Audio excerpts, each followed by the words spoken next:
Hello, mic sound check. Isang mapagpalang hapon po sa bawat isa. Sa ating hilingan ng ating mga kapatiran na tayo ho ay pumasok mukhang walang baterya. Mamatay.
Sound.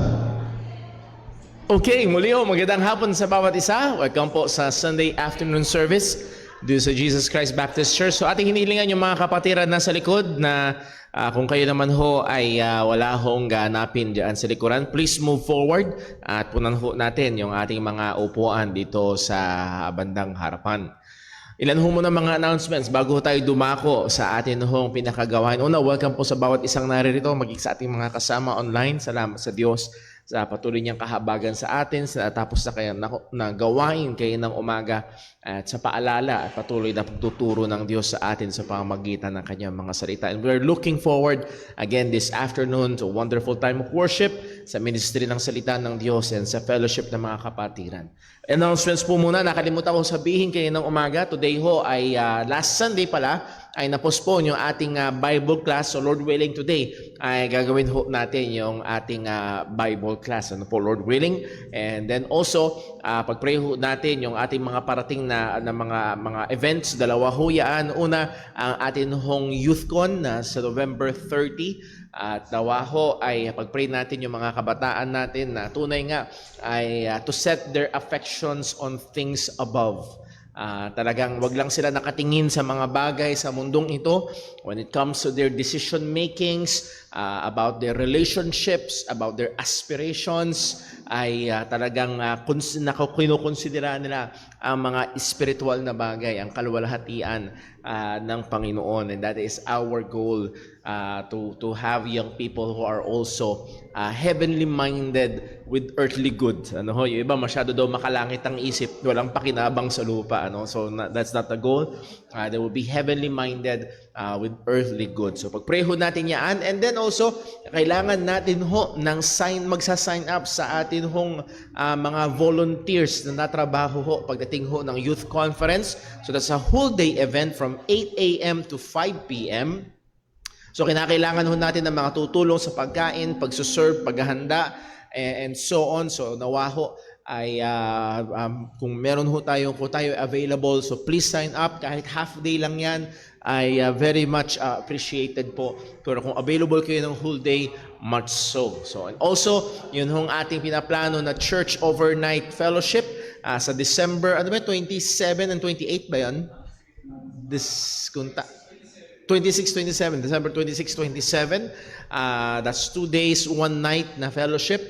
Muli, kailangan natin ho ng magsa-sign up po dyan para makita ho natin kung mga ganong karami ang kasama ho natin, kung aabot ba tayo ng 40, 60, or 80, and then we will proceed doon sa pagbubuk ho ng mga lugar na available. We need it as soon as possible para ho makapili ho tayo ng maayos na lugar. Kung hindi man, mapipilitan tayong mag-book and then first come, first serve basis. So kung kasama pala kayo, then nagpatumpik-tumpik kayo, hindi magpalista, naubos, pasensya na ho. So muli, kailangan natin yung paglilista para ho ay makita ho natin kung sino yung mga o ilan yun hong mga sasama. So yun ho, ang dalawang mga reminders po natin, pag-pray natin, suportahan natin yung ating mga young people as they prepare para ho sa sa YouthCon at nawaho maging ang mga pangangaral ng salita ng Diyos ay atin hong ipanalangin. Muli ho, reminder, andyan ho yung ating mga newly edited and printed gospel tracts. At mag-uwi ho tayo, pamigay natin sa ating mga kapitbahay, and then also yun hong ating YouTube channel na sinimulan, Faithful Bible Truths. Kung ninyo pang nabisita, please visit, please subscribe, and share ho natin sa iba.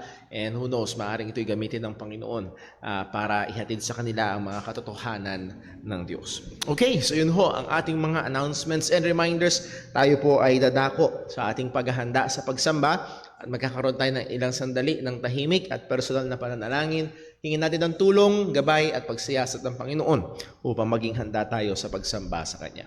Manalangin po tayo.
Manalangin po tayo.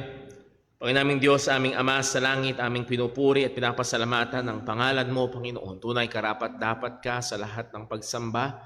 Walang ibang Diyos maliban sa iyo. Ikaw, Panginoon, ang lumikha ng lahat ng bagay, nagsusustento sa iyong nilikha, maging sa amin, Panginoon. Salamat, O Diyos, sa pagkakaloob mo ng aming mga pangangailangan. Pero higit sa lahat, O Diyos, ang biyaya mong sumagana sa amin sa pamamagitan ni Kristo. Salamat sa kaligtasan. Salamat sa kapatawaran ng mga kasalanan.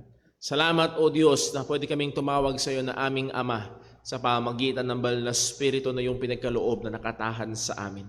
And Lord, kagaya ng panalangin ni Apostol Pablo, bigyan mo nawa kami ng mas malalim pang pagkaunawa. Buksan mo ang aming mga mata at isipan upang mas magkaroon kami ng lalo pang karunungan sa mga katotohanan na ito, O Diyos. At Lord, ito nawa ay patuloy na umepekto hindi lamang sa mga kaalaman namin, kundi maging sa aming mga pang-araw-araw na buhay, how we face our trials, how we deal with other people. At nawa, Panginoon, ay maluwalhati ka sa aming mga pamumuhay. And Lord, as we seek to worship you this afternoon, tulungan mo nawa kami ang iba't ibang kalagayan ng iyong mga anak, may mga pagod galing sa trabaho, may mga alalahanin. And Lord, lahat nawa ng ito, O Diyos, ay gamitin mo upang lalong ipakita kung gaano kami kahina at gaano kami kadesperadong nangangailangan ng iyong biyaya.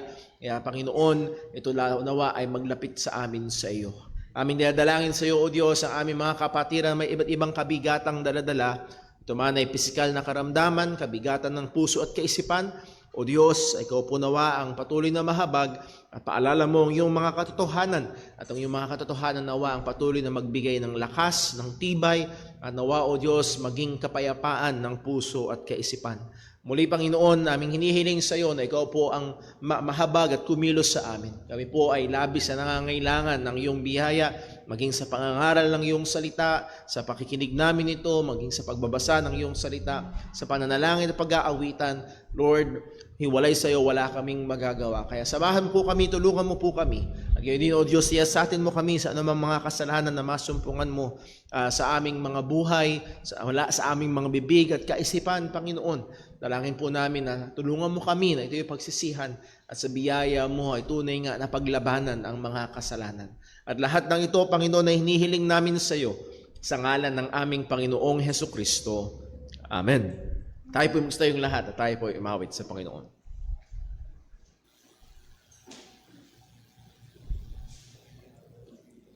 Tayo po imawit. Awitin po natin, O Haring Diyos, dakila ka.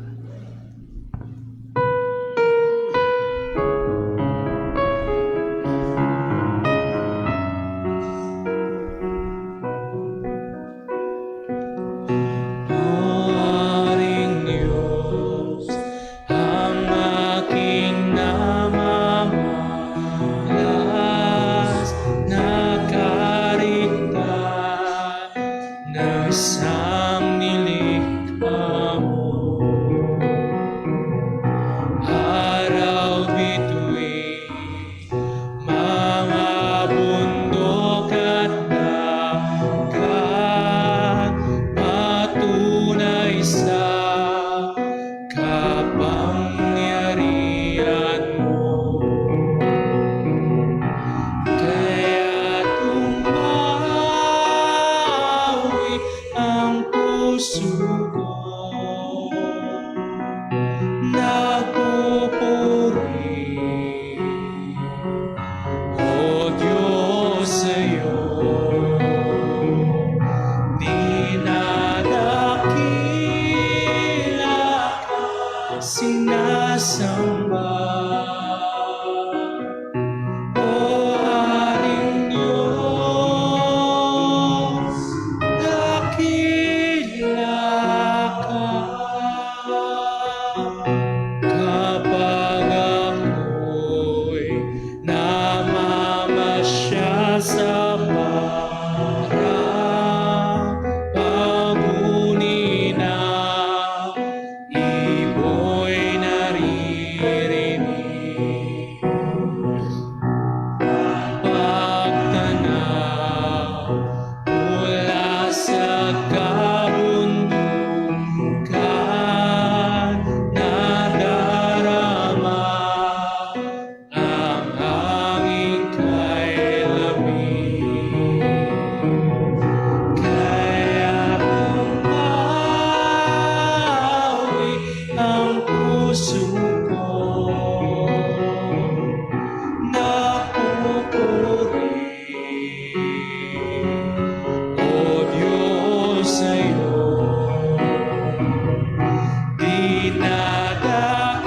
Dinadakila ka't sinasamba, O Haring Diyos, dakila ka. Hindi natin maunawang tunay dakila niya pag-ibig sa atin. Doon sa krus, si Kristo'y nabayubay upang katubusay ating kampi. Kaya tumawi ang puso ko, nagpupuri, O Diyos, sa'yo.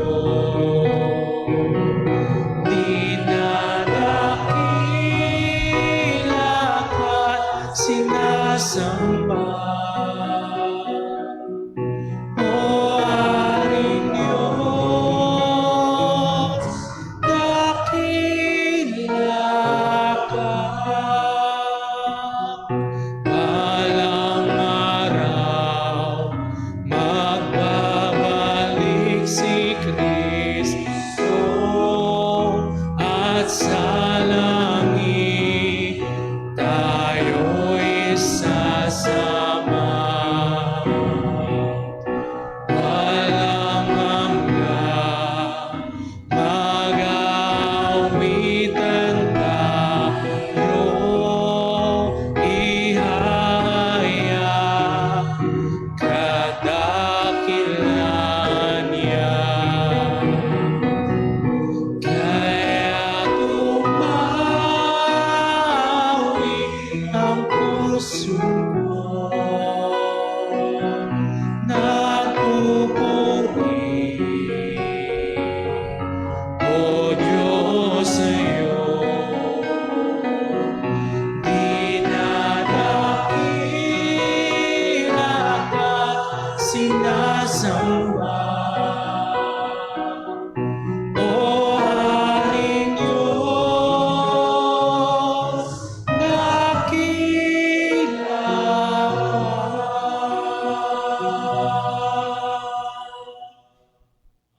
ka. Tayo po'y manatil nga tayo para po sa ating pagkakaloob.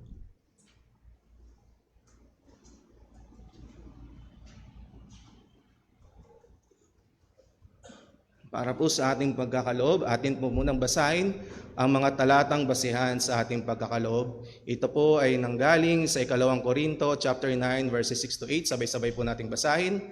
Ready, read. At ito ang ibig kong sabihin. Ang nagtatanim ng kaunti ay kaunti rin ang aanihin. At ang nagtatanim ng marami ay marami rin ang aanihin.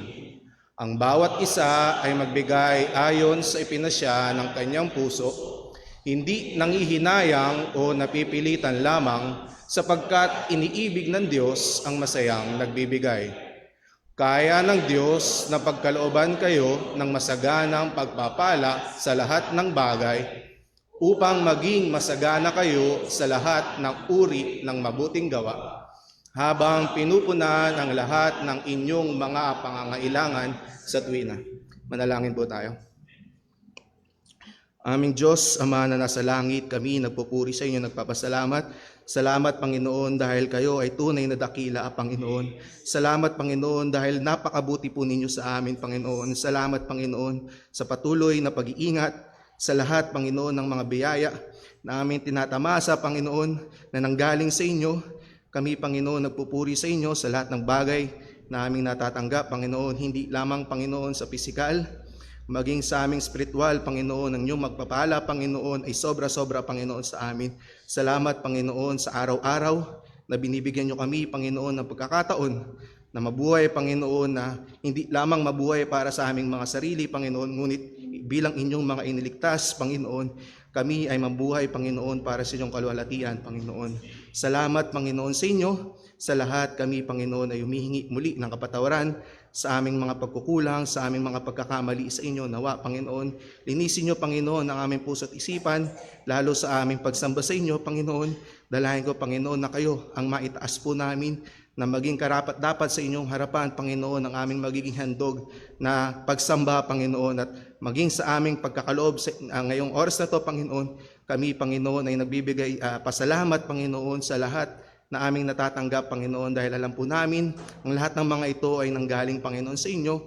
Dalayan ko sa inyo, Panginoon, na bigyan nyo kami ng tamang puso, Panginoon, na kami, Panginoon, ay magbigay, Panginoon, ng may kagalakan, Panginoon, at makita po namin at maintindihan na kami ay nagbibigay, Panginoon, dahil po, Panginoon, sa inyo, kayo unang nabigay sa amin, Panginoon. Ito ay aming pagpapasalamat, Panginoon, sa patuloy na mga biyaya na binibigyan nyo po sa amin. Dalayan ko sa inyo, ng aming malilikong Panginoon ay magamit pa po, Panginoon, sa lalawak pa po, Panginoon, ng inyo pong ebanghelyo, Panginoon, ang maging dito po sa aming bahay-sambahan, Panginoon. Mas marami pa po nawa, Panginoon, ang maligtas, Panginoon, sa magitan po dito, Panginoon. Maraming salamat po sa inyo, Panginoon. Kami nagpupuri, nagpapasalamat sa aming dalangin sa tanging palapang Jesus. Amen. Magkaloob po tayo.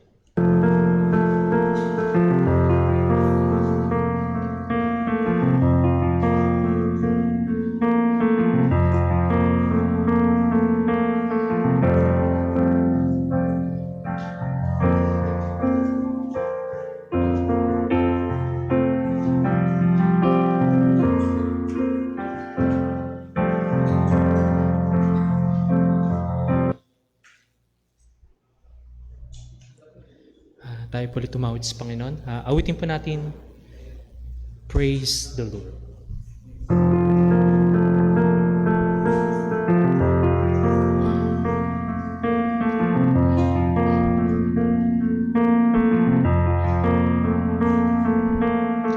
Made the starry oaks, you traced the mountain peaks, you paint the evening sky with wonders. The earth, it is your throne, from desert to the sea. All nature testifies your splendor. Praise the Lord, praise the Lord. Sing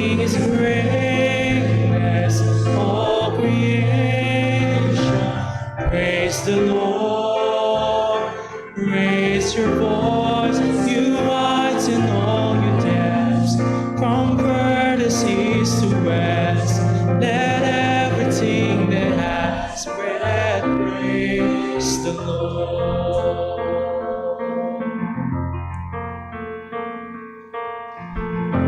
Into the dust, in love your spirit breathe. You form us in your very likeness, to know your wondrous works, to tell your mighty deeds, to join the everlasting chorus. Praise the Lord, praise the Lord, sing His greatness, all creation. Praise the Lord, raise your voice, you heights and all your depths, from furthest east to west. Let everything that has breath praise the Lord.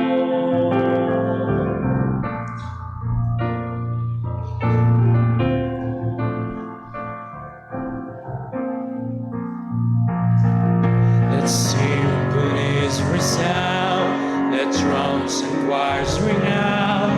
All heaven hear the sound of worship. Let every nation king its honors to the King. A roar of harmonies eternal.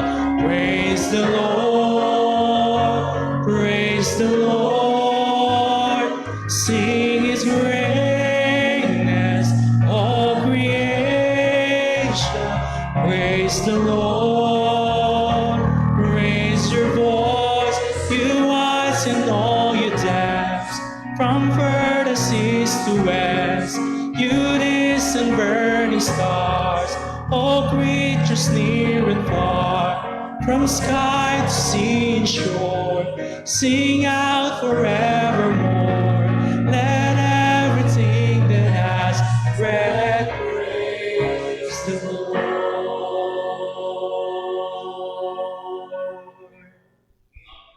Tayo po ay magsayin lahat para po sa pagbasa po ng salita ng Diyos.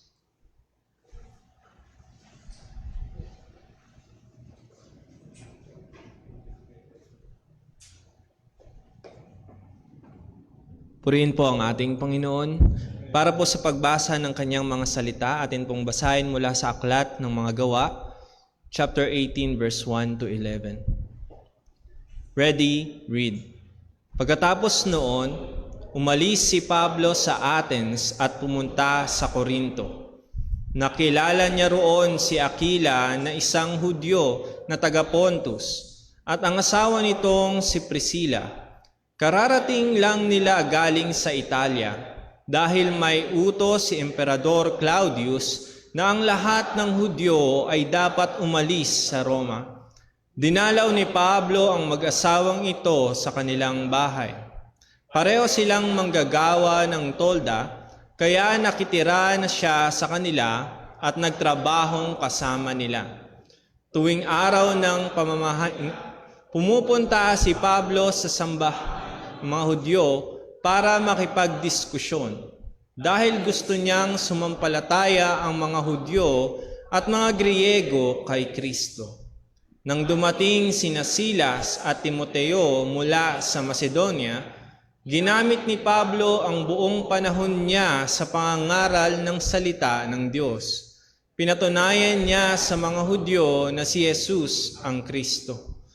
Pero kinontra nila si Pablo at pinagsabihan ng masama. Kaya ang alikabok sa kanyang damit bilang babala laban sa kanila. Sinabi niya, kasalanan na ninyo kung parurusahan kayo ng Diyos. Wala na akong pananagutan sa inyo. Simula ngayon, sa mga hindi Hudyo na ako. Kaya iniwan niya ang mga Hudyo at doon siya nakituloy sa bahay ni Titus Justus. Ang taong ito ay hindi Hudyo pero sumasamba sa Diyos. Ang bahay niya ay nasa tabi mismo ng sambahan ng mga Hudyo. Si Crispus na namumuno sa sambahan ng mga Hudyo at ang kanyang pamilya ay sumampalataya rin sa Panginoong Hesus. At marami pang mga taga-Korinto na nakinig ang sumampalataya at pagbautismo. Isang gabi, nagpakita ang Panginoon kay Pablo sa pamamagitan ng pangitain at sinabi, "Huwag kang matakot. Ipagpatuloy mo ang pangangaral at huwag kang titigil. Dahil kasama mo ako. Marami akong tagasunod sa lungkod, kaya walang mangahas na manakit sa iyo." Kaya nanatili si Pablo sa Korinto sa loob ng 1.5 taon at itinuro niya sa mga tao ang salita ng Diyos. Pagpalain po ang pagkabasa ng salita ng Diyos at pwede na po na tayong magsiyo po.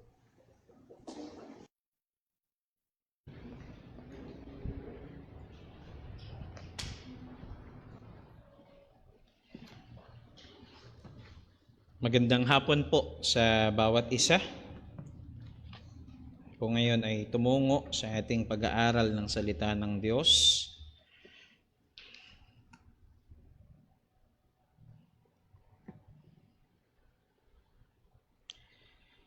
Ang isa sa mga pinakamalakas na bidang karakter ng mga superheroes ay walang iba kundi si Superman. Napakalakas ng kanyang pisikal na taglay o pisikal na lakas. Napakabilis. Faster than a speeding bullet. Kahit yung kanyang hininga ay napakalakas na kayang gumawa ng ipo-ipo o bagyo. Kaya niyang lumipad. Meron siyang X-ray vision. May heat vision. Napakalakas ng kanyang pandinig. Masugatan man siya ay merong kakayahan yung kanyang katawan na pagalingin ang sarili nito or yung regeneration ability. Hindi siya tinatablan ng bala. At kahit anumang physical damage na pwedeng gawin sa kanya ay hindi siya maaring tablan. Napakalakas ni Superman. Pero maging ang pinakamalakas man na superhero, katulad ni Superman, ay mayroong kahinaan. May mga ilang kahinaan si Superman, pero ang top one at ang pinakakilala ay ang tinatawag na kryptonite. Kapag mayroong kryptonite, ang kanyang makakaharap na kalaban ay si Superman ay nagiging para na lamang isang lantang gulay na kahit isang normal na tao ay kaya na siyang talunin o gapiin. Pero nais ko pong makita natin ngayong hapong ito na walang super pastors.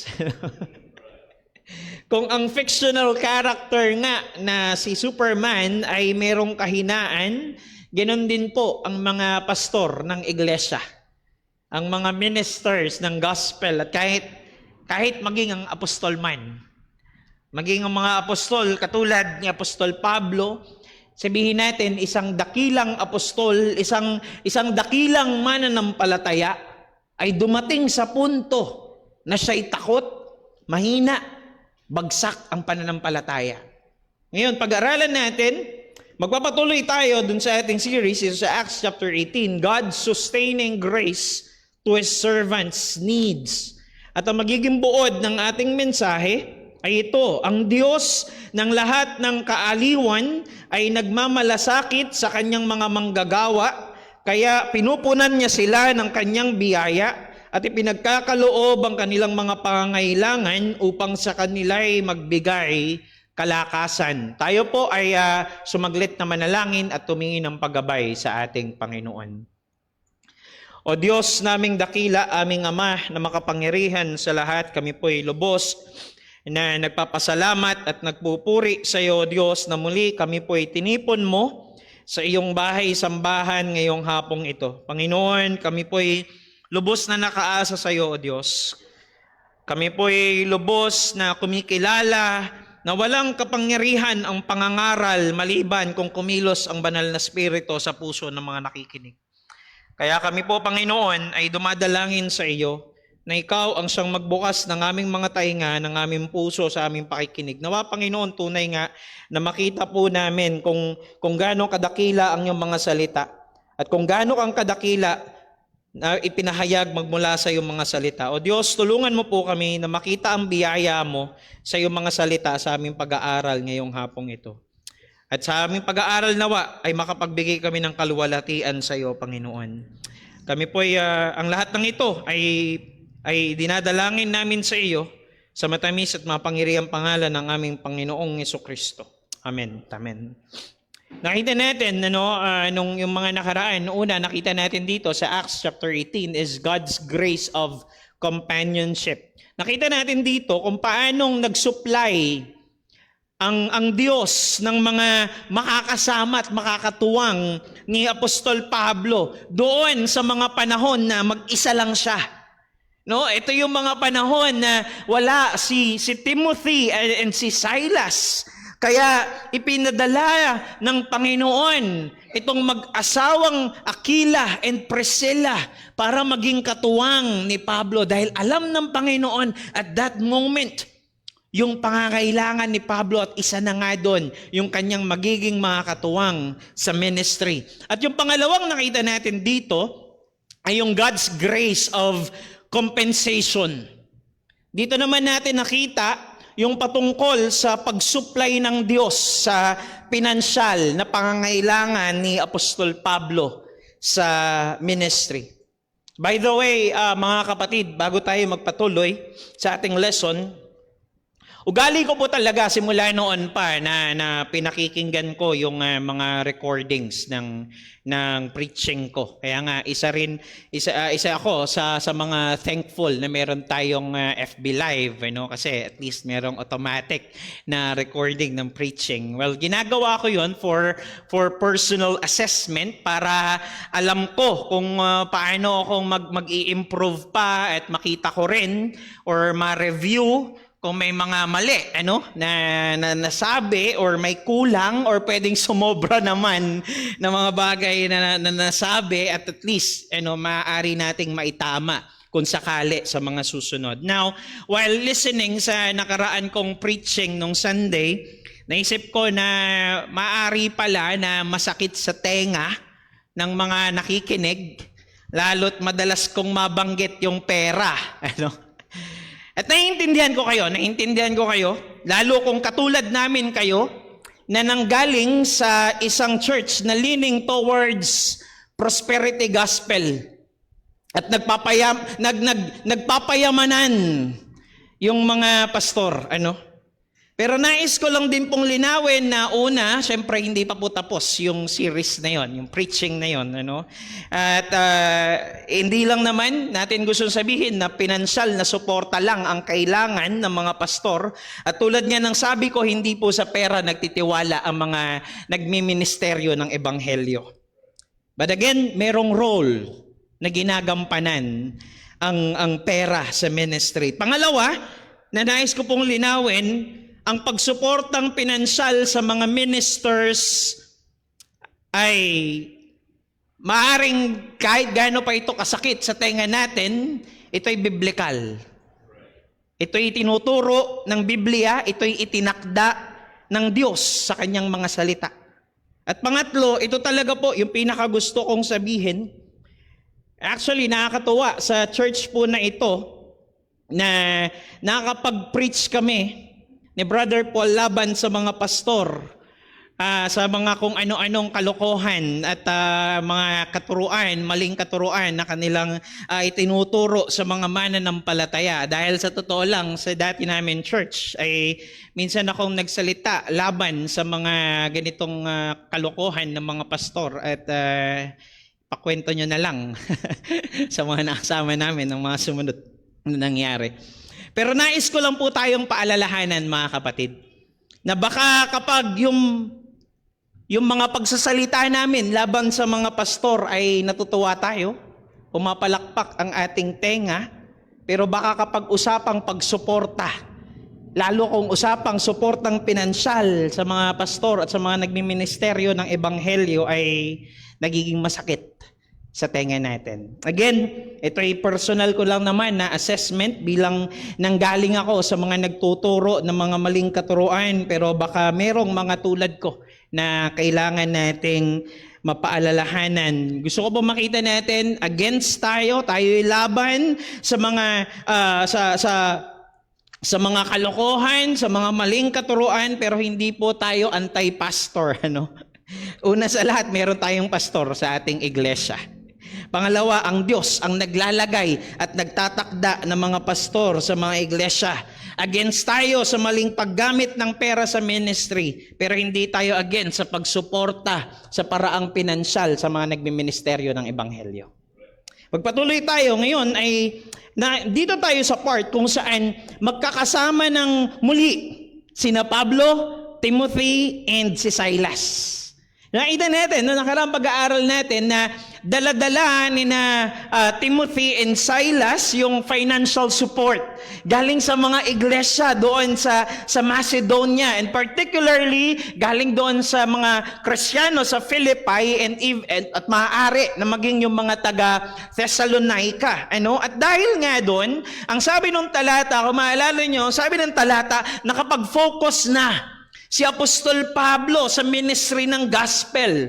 And we know na tent maker by trade si Apostol Pablo. Pero makikita natin na maging yung pinaka-purpose ng kanyang pagte-tent making ay para lang din naman sa ministry.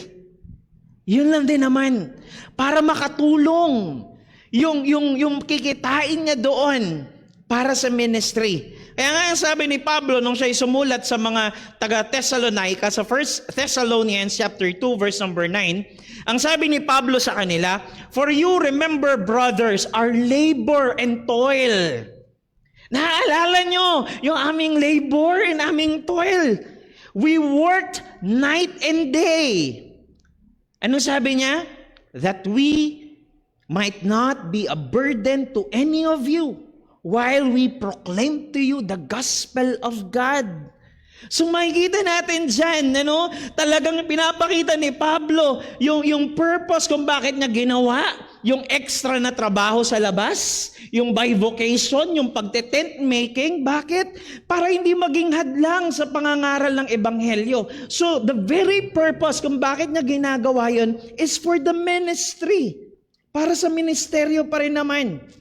Pero nakita natin sa nakaraang pag-aaral natin na very honorable itong ginawa ni Pablo. Imagine, nagle-labor ka na ng gospel, at the same time, nagle-labor pa siya. Labor and toil pa nga ang kanyang description sa mga taga-Thessalonica doon sa other book vocation na meron siya.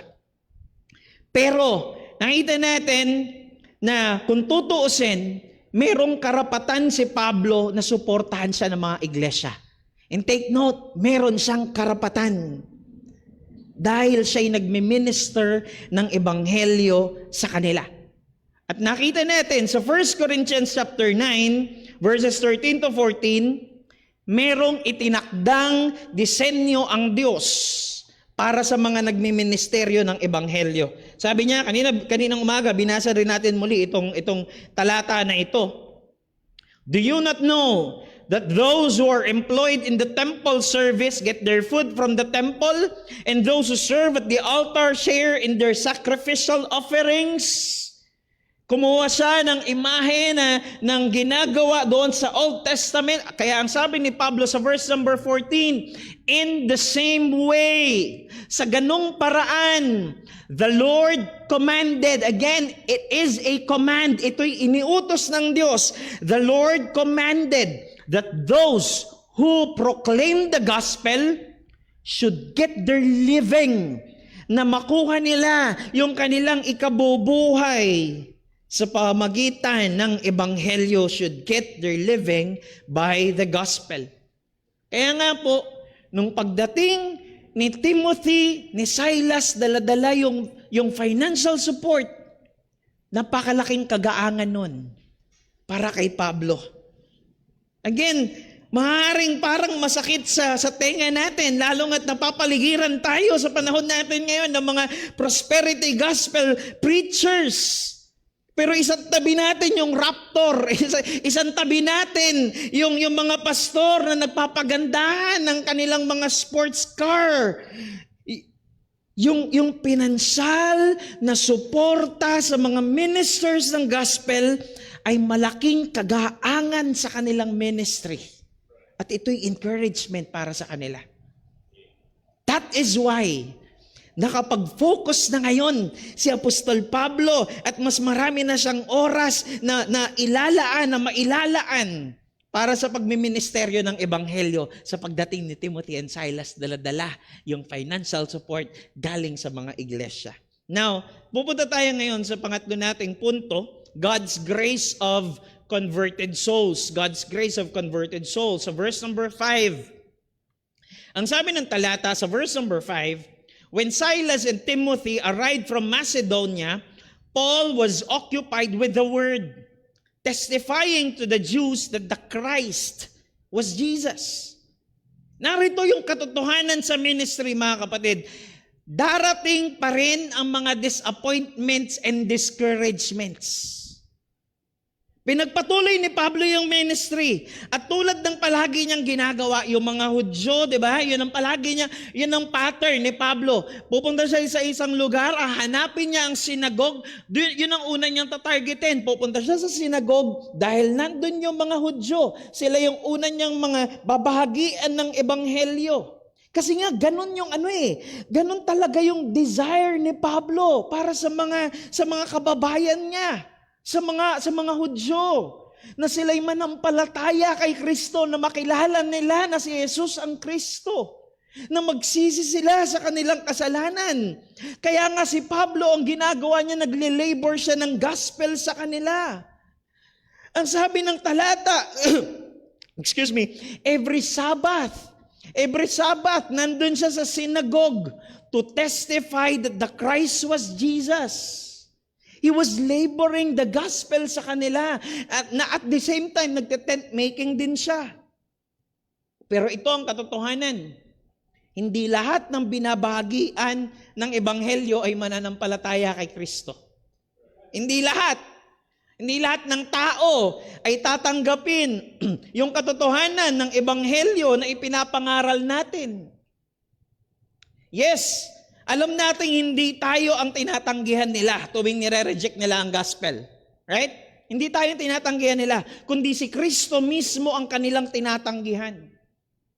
Pero ang totoo niyan, hindi lamang disappointing, kundi discouraging din para sa mga nagmi-minister ng gospel kapag yung mga taong pinagmi-ministeryohan mo, nagle-labor ka ng gospel sa kanila, pagkatapos ay babaliwalaan nila at tatanggihan ng ebanghelyo.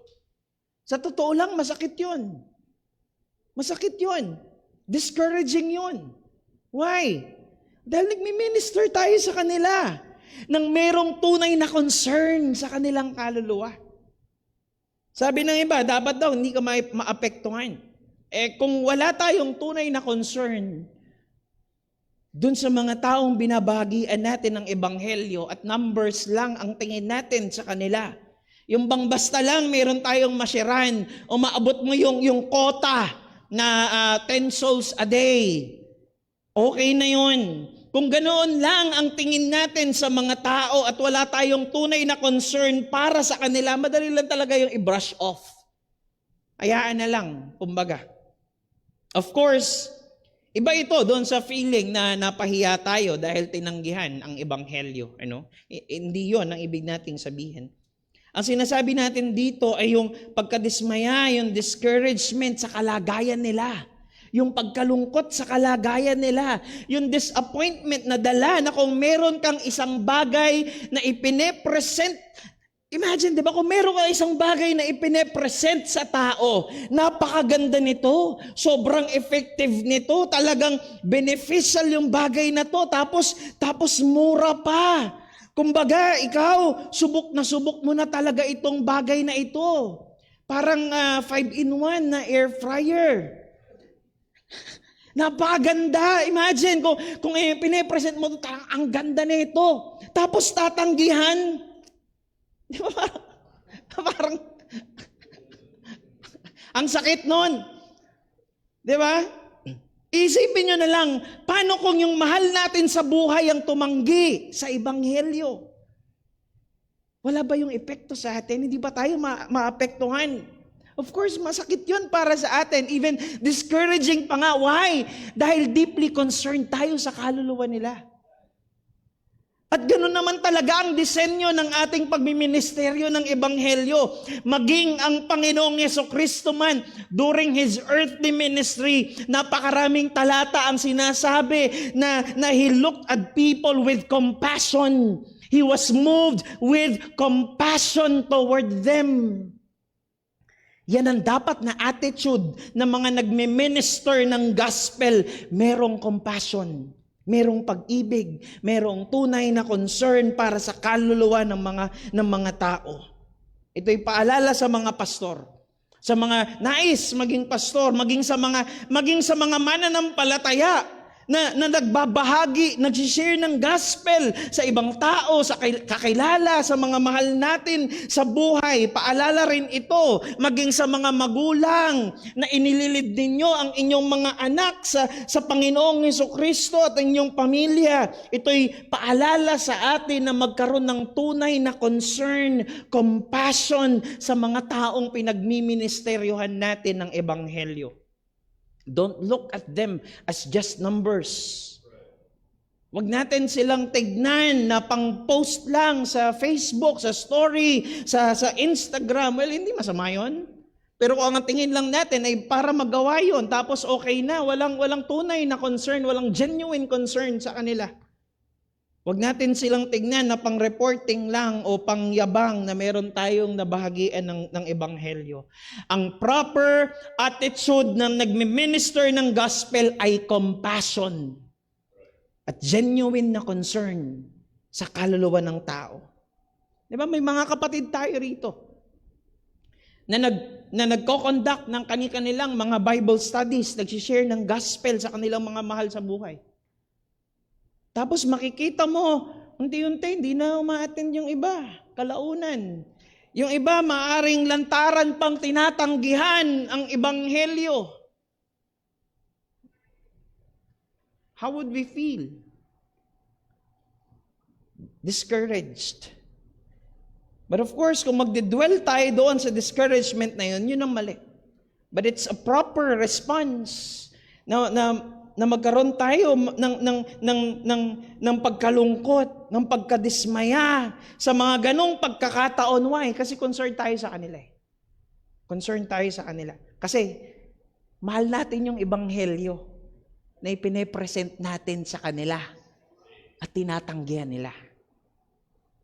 At nais ko pong makita natin na hindi naiiba rito ang mga pastor.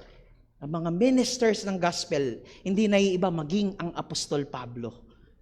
Sabi sa verse number 6, nandun siya sa synagogue every Sabbath, preaching the gospel, preaching that Jesus was the Christ. Pagdating ng verse number 6, and when they opposed and reviled him, he shook out his garments and said to them, your blood be on your own heads. I am innocent. From now on, I will go to the Gentiles. Kung uunawain natin yung nararamdaman dito ni Pablo at yung mga sinasabi niya, ramdam mong punong-puno na siya sa mga Hudyo. Kumbaga, asar na siya sa kanila. Ayoko na. Tama na to, mali na to. Imagine, he was laboring the gospel sa kanila. But they kept on opposing him. Mali yan. Walang kwenta yung itinuturo mo. Actually, yung pagkakagamit pa nga dyan ng word na oppose ay nasa act of blasphemy. Blasphemy. So imagine, nilalapastangan nitong mga Hudyo na ito yung itinuturo ni Apostol Pablo at higit sa malamang ang Panginoong Jesucristo mismo ang nilalapastangan nila. Kaya sabi, at ang ginawa ni Pablo, sabi niya sa verse number 5, di ba? He was testifying to the Jews that the Christ was Jesus. So hindi sila basta nangongontra lang na parang ayaw nila sa sinasabi ni Pablo, ayaw namin sa sinasabi mo. No, nilalapastangan nila. yung ipinapangaral ni Pablo, ang Panginoong Jesucristo. Ganon kabigat itong ginagawa nila. At para sa isang nagmi-minister ng gospel, di ba, na marinig mo, nilalapastangan yung Panginoon mong tagapagligtas. Hindi nakakatuwa yun. Nakakainis yun, nakakagalit. At hindi lang yun, they even reviled him. Sa Tagalog niya, kanina nabasa natin, nilait pa siya. Na kung maalala nyo, sa nakaraan nating mga pag-aaral, mayroong isang account na nag-describe ng maaring itsura ni Apostol Pablo. Hindi siya kasing pogi namin ni Brother Paul. Ano? At physically speaking, ay may mga pwedeng ipintas sa kanya. Kaya nga hindi lang yung ebanghelyo ang inaatake ng mga Hudyo, kundi maging si Pablo mismo. Imagine yung ginagawa. Tawag dito yung ad hominem. Ang inaatake ay yung nakikipag-argue at hindi yung argument. Di ba yung matanggihan ka lang, discouragement na eh. Nakaka-discourage na. How much more yung laitin ka pa na nagle-labor ka ng gospel sa kanila. Kaya sabi ni Pablo sa kanila, I'm done. I'm done. Tapos na ako.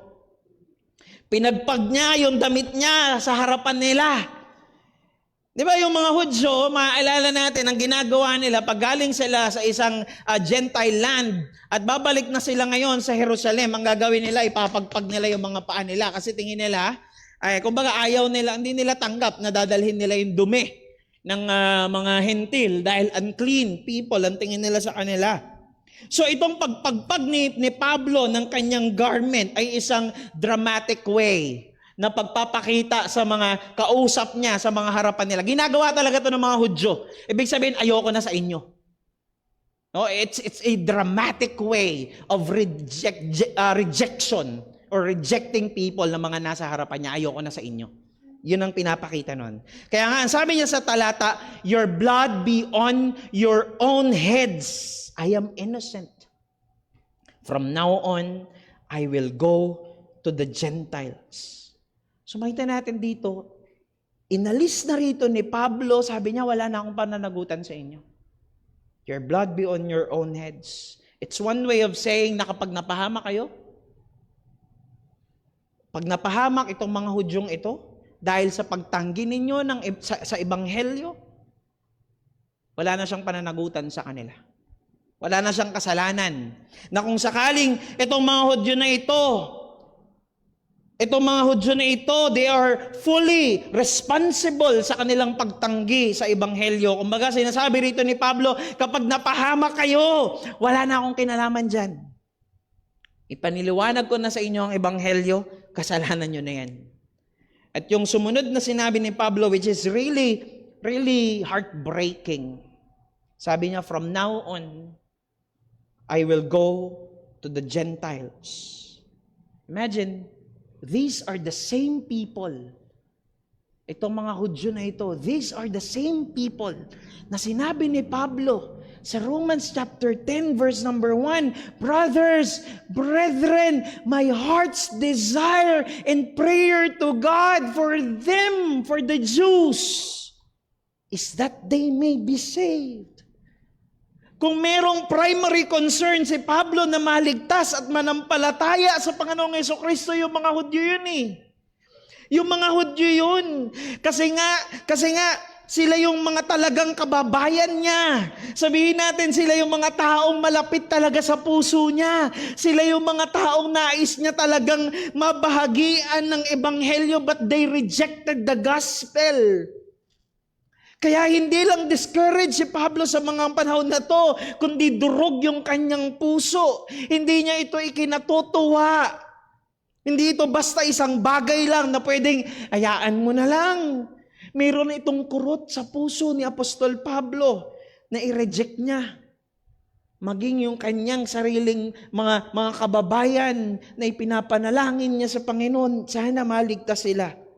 He labored the gospel to them eh. He labored the gospel sa kanila. Nag-tent making pa nga siya eh. Para makapag-survive ang ministry. makapagpatuloy sa ministry. Ibig sabihin, ganun kamahal ni Pablo yung ginagawa niya. Ganun kamahal ni Pablo yung ministry, but they rejected the gospel. Kung tayo man, di ba? Kung tayo man ang mag-minister sa mga mahal natin sa buhay, may concern tayo sa kanila. At pinaggugugulan natin ng panahon, ng oras. Pero lantaran nilang tinatanggihan ng ebanghelyo, masakit yun. Discouraging yun. Pero sa kabilang banda, ay isang napakalaking encouragement para sa mga ministers ng gospel kapag may mga taong lumalapit sa Panginoong Hesukristo, sumasampalataya sa Kanya at nagsisisi sa kanilang mga kasalanan. Ito'y nagbibigay ng kaluwalhatian sa Panginoon. And at the same time, nagbibigay kalakasan din naman sa mga nagmiministeryo ng Ebanghelyo. Kung naranasan nyo na mag-minister, kung naranasan nyo na mag-share ng gospel, o yung mga taong matagal na nating ipinapanalangin sa Panginoon, Lord, kahabagan mo itong mga taong ito. And eventually, makikita mo silang lumalapit sa Panginoon, nakikita mong binabago ng Panginoon ang kanilang mga buhay. You can testify na isang malaking encouragement yon para sa atin. Kaya nga, despite this discouraging and heartbreaking experience ni Apostol Pablo sa kanyang mga kababayang mga Hudyo, isa sa mga naging encouragement sa kanya ay merong mga taong naligtas at sumampalataya sa Panginoong Hesukristo. Sabi ng verse number 7 and verse number 8. And he left there and went to the house of a man named Titus Justus, a worshiper of God. His house was next door to the synagogue. Crispus, the ruler of the synagogue, believed in the Lord, together with his entire household, and many of the Corinthians, hearing Paul, believed and were baptized. Makikita natin na usually nga, sa synagogue ng mga Hudyo, hindi lang naman talaga mga Hudyo yung nandun. Kundi meron ding mga hentil na naririyan at sila ngayon tinatawag natin na mga God-fearers. Or yung ginamit dito sa verse number 7 ay worshipers of God or God-worshippers. At ang isa nga sa mga God-fearers na kasama sa synagogue doon sa Corinth ay itong si Titus Justus. So nagkakasundo ang mga theologians na itong si Justus ay walang iba kundi si Gaius or Gaius na binanggit ni Apostol Pablo sa Book of Romans. Remember, nabanggit ko nung mga nakaraang pag-aaral natin na yung Book of Romans ay isinulat ni Pablo sa mga panahon na to na nasa Corinth siya. Of course, later on pa, nag-uumpisa pa lang yung ministry niya eh. Pero habang narito siya sa Corinth, dito niya isusulat yung epistle ng 1 Corinthians. At nabanggit ni Pablo sa kanila, dito niya isusulat yung epistle ng Romans. Okay, dito sa Corinthians. At nabanggit ni Pablo sa kanyang salutation sa Romans 16 verse number 23. Pansinin natin. Sabi niya, Gaius or Gaius, who is host to me and to the whole church, greets you. Ibig sabihin niya rito, pinatira siya ni Gaius. Doon siya tumira sa kanila. At ito mismo yung sinasabi ni Pablo doon sa Acts 18 verse number 7, right? And he left there and went to the house of a man named Titus Justus, a worshiper of God. His house was next door to the synagogue. At ang mas maliwanag pang pruweba dyan, ay meron lamang 2 taga-Corinth ang binautismuhan mismo ni Pablo, na siya mismo ang nagbaptize. The rest of the Corinthians ay maaring sina Timothy, Silas, o maaring yung mga susunod na magiging pastor nila doon. Ang sabi niya sa 1 Corinthians 1 verse number 14, I thank God that I baptized none of you except Crispus, na nabanggit sa verse number 8 kanina, and Gaius or Gaius. In which, kung babalikan nga natin sa Acts chapter 18, meron lamang 2 taong nabanggit dito. Si Pablo ng mga taga-Corinth, si Titus Justus, and si Crispus. Noong mga panahon kasi na yon, very common yung paggamit ng 3 names. Hindi ko sure kung meron dito na merong 3 pangalan eh. Paul, Lito, Jose. Apelido na pala yung Jose, no? Pero meron kasing iba na 3 yung pangalan. Meron pang pwedeng Paul, Timothy, Lito. Mga ganon, 3 pangalan. Very common 'yon sa mga Romans during that time. Sa atin kasi maaaring isa na lang yung pangalan or 2 names, Yan na lang yung common. Di na common ng 3 names. Kaya maaari, ayon sa mga theologians, ang totoong pangalan ang buong pangalan rather ni Titus Justus ay Gaius or Gaius Titus Justus. Meron siyang 3 pangalan. So, bukod doon kay Gaius, ang pangalawang nabanggit dyan ni Pablo ay si Crispus. At ang sabi ng talata, siya ay leader ng synagogue. So, kung leader ka ng synagogue, ikaw ay Hudyo. Ikaw ay isang Hudyo. So actually, makikita natin, magandang indication ito. Nagpapakita ito, 'di ba, na kung yung leader ng synagogue ay na-convert sa Christianity, ibig sabihin nun talagang naging gracious si Pablo sa kanila. Kumbaga talagang nakita nila yung pag-ibig, yung genuine concern ni Pablo sa kanila. Na even yung leader ng synagogue, of course, the rest ng mga Hudyo ay hindi sumampalataya maliban dito kay Crispus na leader ng synagogue ng mga Hudyo. So it really shows na nagminister talaga si Pablo sa mga Hudyong ito ng merong genuine concern sa kaluluwa nila, and he really ministered and he really labored the gospel sa kanila. So despite yung discouraging and heartbreaking experience ni Pablo kanina sa mga Hudyo, naging kalakasan niya, naging kagalakan niya ni Pablo, yung mga tulad ni Gaius, ni Crispus, at iba pang mga taga-Corinth na naligtas at sumampalataya sa Panginoong Jesucristo. Mga kapatid, hindi palaging raptor, sports car, or kung ano-ano pang mga luxuries ang makakapagbigay encouragement sa mga ministers ng gospel at sa mga pastor. Yung may mga taong maligtas, sumampalataya sa Panginoong Jesucristo, magsisi sa kanilang kasalanan, magbago yung buhay nila. Yung mga Kristiyano nagpapatuloy at lumalago sa pananampalataya, mga kapatid, napakalaking encouragement po niyan para sa mga nagmiministeryo ng Ebanghelyo. At yung pang-apat na naging comfort dito ng Panginoon is the God's grace of consolation. Dito natin makikita, again, wala talagang super pastor, walang super Christians, or even super apostle. Walang ganoon. Kung maaalala nyo kung paano natin inumpisahan ang series na ito sa Acts chapter 18, maging si Moses man na tinawag ng Biblia na quote-unquote man of God. Maging si Joshua na tinatawag na conqueror. Si Job na sabi ng Job chapter 1 verse 1, he was blameless and upright. Pero lahat sila ay hindi nakatakas sa mga ganong pagkakataon na bagsak maging ang kanilang pananampalataya, na puno sila ng pangamba ang kanilang mga puso at hindi mo makitang nagtitiwala sila ng lubusan sa Panginoon. Nais ko po makita natin dito na walang sino man sa atin ang exempted.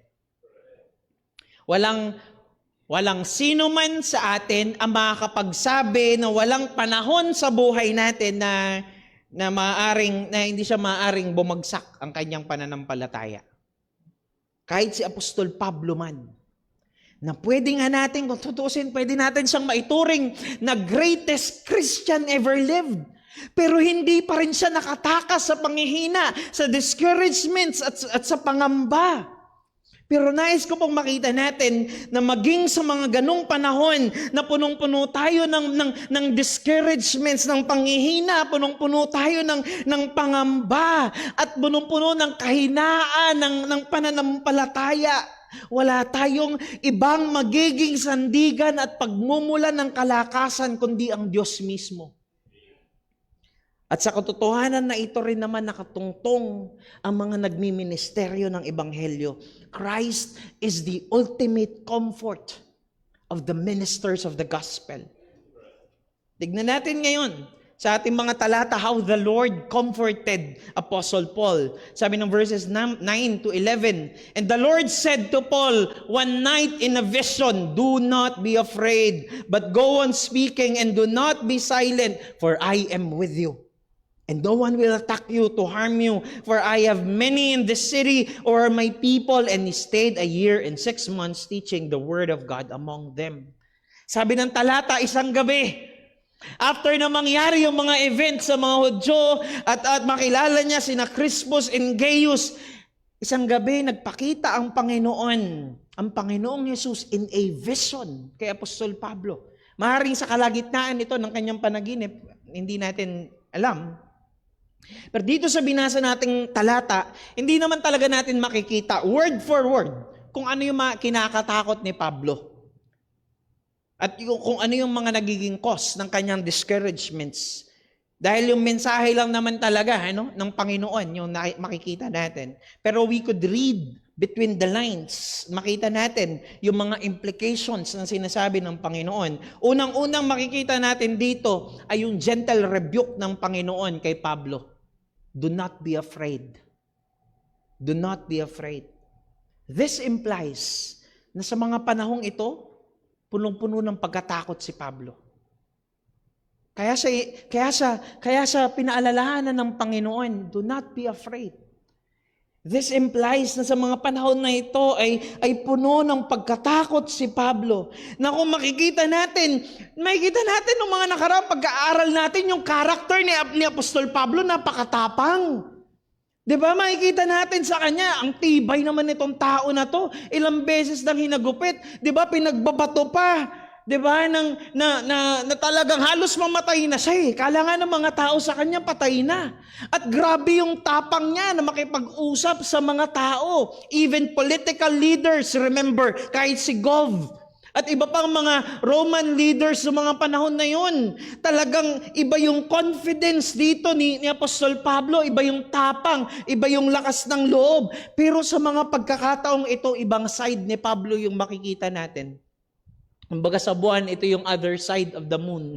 Yung dark side of the moon na hindi natin palaging nakikita. Narito yung isang Apostol Pablo, walang tapang, walang lakas ng loob, nanghihina, at nasa bingit na siya na parang, kung babasahin ninyo, parang ayaw niya nang magpatuloy sa mga ginagawa niya. Yes, mga kapatid, maaring at this point, ayaw niya na or takot na siyang mangaral ng ebanghelyo dahil sa naranasan niya.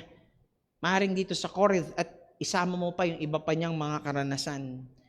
Siguro parang ang hirap ma-imagine, na umabot sa ganitong punto si Pablo, pero yun ang totoo. Kaya nga, ang sabi ng Panginoon, do not be afraid, but go on speaking and do not be silent. Pablo, magpatuloy ka.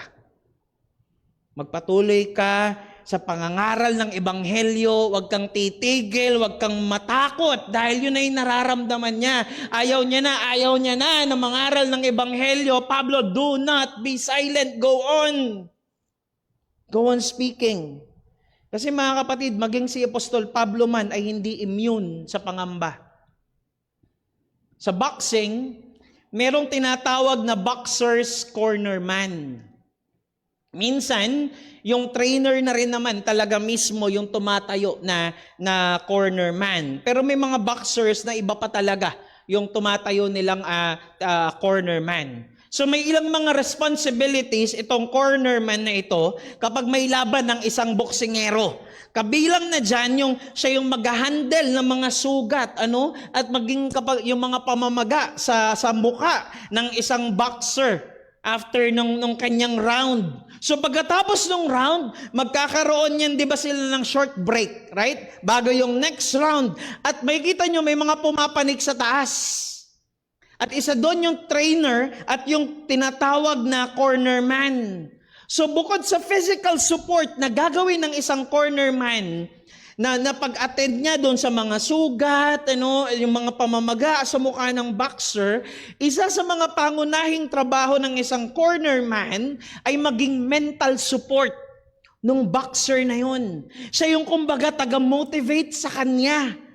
or taga-boost ng kanyang moral, na kailangan itong cornerman na ito, ma-make sure niya na yung boxer ay maibalik yung kanyang confidence na lumaban pa ulit sa next round. Kaya mo yan, kaya mo pang talunin. Nakita ko may mga ganitong opening na pwede mong gawin, mga katulad nun. So yun yung gagawin niya. He will motivate itong boxer na ito para pagtunog muli ng bell, tatayo yung boxer ready na ulit na lumaban at makipagsuntukan.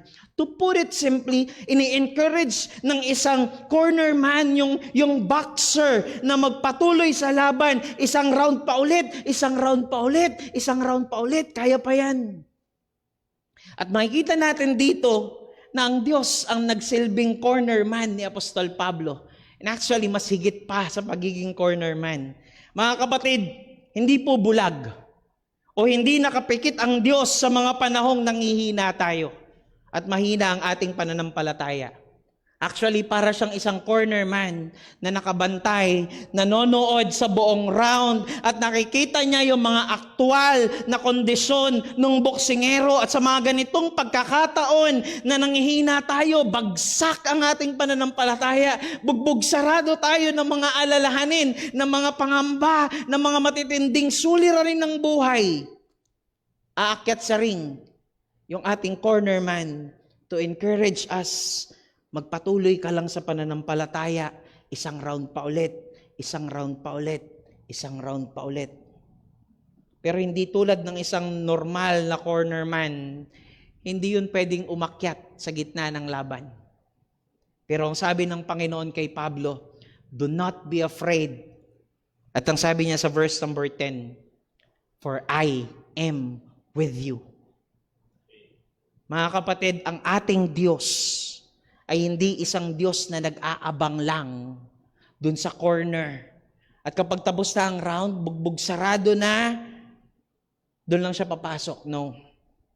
Pinapahayag sa atin ang salita ng Diyos na ang ating Diyos ay isang Diyos na kasama natin doon mismo sa loob ng ring. Kasama natin siyang nakikipaglaban sa mga bagay na kinakaharap natin. Hindi tayo mag-isang humaharap sa mga suliranin, kahirapan, kabigatan, alalahanin, pangamba. At nais ko pong mapaalalahanan tayong lahat. Kasama natin ang Panginoon at siya ang ating kalakasan, for I am with you. Yung presensya ng ating maluwalhating Diyos na punong-puno ng pag-ibig, biyaya at habag. Yung kanyang presensya ang comfort at kalakasan natin, mga kapatid. Anong pangako ng Panginoon kay Moses noong mga panahong natakot siya? Hindi niya alam anong gagawin niya. Anong gagawin ko sa mga Hudyo na sa mga Israelitang ito? Ang pangako ng Panginoon sa kanya sa Exodus chapter 3 verse number 12. And he said, certainly, panigurado, tiyak, I will be with thee. Ganon din ang pangako ng Panginoon kay Joshua na naging successor ni Moses. Ang sabi ng Panginoon kay Joshua sa Joshua chapter 1 verse number 9, have I not commanded you? Be strong and courageous. Do not be frightened and do not be dismayed. Why? What is the reason? For the Lord your God is with you wherever you go. Kasama ninyo ang Panginoon. At hindi nagbago ang tono ng mga pangako ng Diyos maging sa New Testament para sa mga disipulo ni Kristo at maging sa mga nagmiministeryo ng Ebanghelyo. Sabi ng Matthew 28 verses 19 and 20, go therefore and make disciples of all nations, baptizing them in the name of the Father and the Son and the Holy Spirit, teaching them to observe all that I have commanded you, and behold, I am with you always to the end of the age.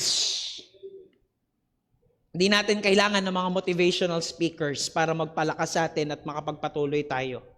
Ang kailangan natin ay ang salita ng Diyos na mapapaalalahanan tayo na ang presensya ng Diyos ang kasama natin at yun ay higit pa sa sapat para makapagpatuloy tayo. At ang sabi ng Panginoon kay Apostol Pablo sa verse number 10 ng Acts chapter 18, for I am with you. For I am with you. And no one will attack you to harm you, for I have many in this city who are my people. Narito yung isa na namang naging comfort kay Apostol Pablo. Sa isang Apostol Pablo na nanghihina ang pananampalataya. Ano yon? Yung pagiging soberano ng Panginoon. Mga kapatid, maging ang diablo man ay walang kayang gawin maliban kung pahintulutan siya ng Panginoon. Ganun kasoberano ang ating Diyos. Maging yung mga kaaway ni Pablo, hawak lang din sila ng Diyos sa kanilang mga kamay. Ang mga kaya lang nilang gawin ay kung ano lang ang ipapahintulot ng Panginoon. Kaya kung ipinangako ng Panginoon, pipigilan ko yung mga yan. No one will attack you or harm you. Wala silang magagawa. At ang sabi ng Panginoon, for I have many in this city who are my people. Kung isipin nyo, no? Nag-uumpisa pa lang yung ministry dito sa Corinth eh. So paano marami ng tao agad dito ang Panginoon? Ang galing, hindi pa ligtas yung marami sa Corinth. Pero sila yung mga tao na ng Panginoon. Well, not in the sense na ligtas na sila agad, prior sa kanilang pananampalataya at pagsisisi sa kasalanan. Pero ito yung nagpapakita lamang na soberano ang Diyos sa kaligtasan. Siya ang may hawak ng kaligtasan at meron tayong katiyakan na sa pagmiministeryo natin ng Ebanghelyo, totoo, maraming tatanggi sa Ebanghelyo. Yes, totoo yun. Pero totoo rin at merong katiyakan na magliligtas ang Panginoon. Hindi nga lang natin alam kung sino-sino yung mga yon. Pero mayroon tayong katiyakan na magliligtas ang Panginoon. The great Apostle Paul was reminded of the glorious presence of God and His sovereignty. And the Lord Himself, ang Diyos mismo, the Lord Himself became His consolation. Narito ang mga biyaya ng Diyos sa mga nagmiministeryo ng Ebanghelyo. Mga mananampalatayang magiging katuwang sa ministry. Yung pinansyal na suporta para mapunan ang mga pangangailangan. Yung mga binabagong buhay ng mga mananampalataya at mga nagiging bunga ng ministry. At higit sa lahat, ang Diyos mismo, ang pinakadakilang biyaya na ipinagkaloob ng Panginoon sa kanyang mga lingkod. Ibig sabihin yan, kahit pumalyaman, yung una, pangalawa, at pangatlo, walang makakatuwang sa ministry, walang suportang pinansyal, parang walang naliligtas, walang nagiging bunga yung ministry. Pero meron pang pang-apat, ang Diyos mismo. Ang Diyos mismo, ang kanyang presensya at ang kanyang kasoberanuhan ay hindi mawawala at siyang magiging kagalakan at kalakasan ng mga mananampalatayang nagmiministeryo ng Ebanghelyo at maging ng mga pastor na nagmiministeryo sa iglesia. Tayo po'y manalangin. O Diyos naming dakila, aming Ama na makapangyarihan sa lahat, Lord, salamat po. Salamat, O Diyos, dahil tapat ka sa iyong mga pangako. Pinangako mo, Panginoon, ang presensya mo sa amin magpakailanman. Kaya pinangahawakan namin, Panginoon, kami nakatungtong doon sa katapatan ng iyong mga pangako na kasama ka namin maging sa mga madidilim na yugto ng aming buhay. Panginoon, patuloy mong hawakan ang mga taong tapat na nagmiministeryo ng Ebanghelyo. Nawa, Panginoon, hawakan mo una sa lahat ang kanilang puso, ang kanilang pananampalataya sa iyo, Panginoon. Maaring manghina, pero naroon ang katotohanan na hawak mo magpakailanman ang aming pananampalataya. O Diyos, nawa, ingatan mo ang mga nagmiministeryo ng Ebanghelyo. Walang immune sa discouragements. At tulad ng kamakailan lamang na nabalitaan namin, walang pastor, walang minister na immune sa kasalanan. Nawa, Panginoon, hawakan mo. Lalo tigit ang aming pastor na nagmiministeryo sa iglesyang ito.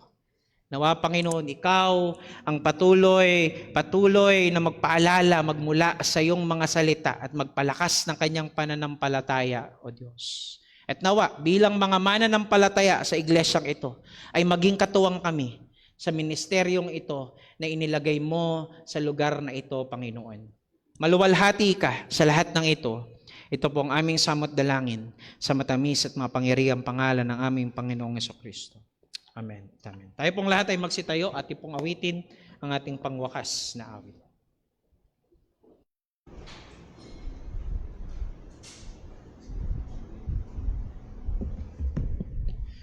Tayo po umawit. Awitin po natin, Get not I, but true Christ in me.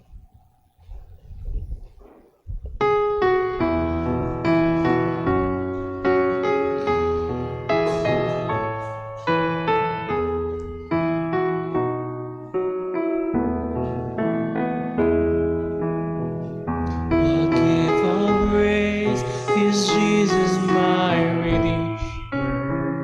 There is no more for heaven now to give. He is my joy, my righteousness and freedom, my steadfast love, my deep and boundless peace. To this I owe, my hope is only Jesus. For my life is fully bound to be. Oh, how strange and divine, I can see all is mine, yet not all, but true Christ in me. Tonight is dark, but I am not forsaken. For by my side, the Savior, He will stay. I labor on in weakness and rejoicing. For in my need, His power is displayed. To this I owe, my shepherd will defend me. Through the deepest valley will lead. Oh, tonight has been won, and I shall overcome, yet not all, but through Christ in me. Amen. Purihin po ang pangalan ng Panginoon. What a wonderful reminder and encouragement as we share the gospel. Doon ang presensya ng ating Panginoon. At nawa, baonin natin ang mga katotohanan ito, patuloy na maging kalakasan at patuloy na nawa tayo ay maitulak nito sa mas lalo pang masigasig na paghahayag ng Ebanghelyo ng ating Panginoong Hesukristo. Well, dito nagtatapos ang ating gawain ngayong hapon at nawa sa ating paghiwa-hiwalay ang pagmamahal ng ating Ama, ang biyaya ng ating Panginoong Hesukristo at ang kapangyarihan ng Banal na Espiritu sa bawat isa sa atin. Patuloy tayong maging tagapaghayag ng Ebanghelyo at maging mabuting patotoo para sa pangalan ng ating Panginoong Hesukristo. Magandang hapon po. We are now dismissed and after 10 minutes po ay magpo-proceed tayo sa ating prayer meeting. God bless po.